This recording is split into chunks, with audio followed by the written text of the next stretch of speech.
Welcome po sa Panlasang Ameripina mga kaibigan. Dahil sobrang lamig po dito ngayon, naisipan ko pong gumawa ng champurrado. Ayan, pinalambot ko po muna yung malagkit at ngayon po ilalagay ko na yung cocoa powder or cocoa ang tawag po niyan sa atin. Ayan, halo-halo lang, mekos-mekos lang natin. Ayan, at ang gagamitin ko po palang coconut milk ay yung nasa can. Ito pong coconut cream, gold medal ang tatak niya. Sobrang sarap po nito mga kaibigan, napaka-creamy. Para talaga siyang yung fresh na gata ang lasa niya. Kalahati lang po yung ilalagay ko. Ayan. Sobrang creamy niya. And after po niyan, pag mga 2 kulo po, ilalagay ko na po yung asukal.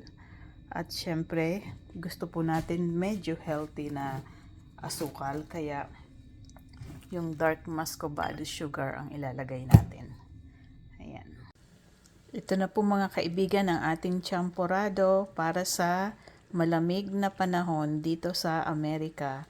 Ang kumakain lang po nito dito sa bahay ay ako lang, saka yung panganay kong anak. Kami lang 2, kaya konti lang yung niluto ko.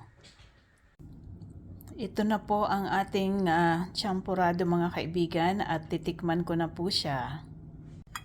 Ito na po mga kaibigan yung ating champurrado para sa malamig na panahon.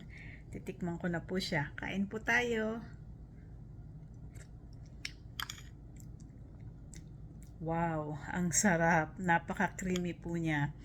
Yung gata po talaga ang nagbigay ng pagka-creamy niya. Sobrang sarap. Parang natural na gata lang yung ginamit. Sobrang sarap. At alam niyo po ba kung anong masarap dati? Pag kinakain po namin ang champurrado sa Pinas, meron po laging pandesal. Kaya ito po yung ubi pandesal ko. Ididip ko po siya at kakainin ko. Masarap din po ang champurrado. Yung iba hinahaluan nila ng kinakain nila kasama ang tuyo. Masarap din po yun. Pero ako po, mas gusto ko ang kapartner ng champurrado, pandesal.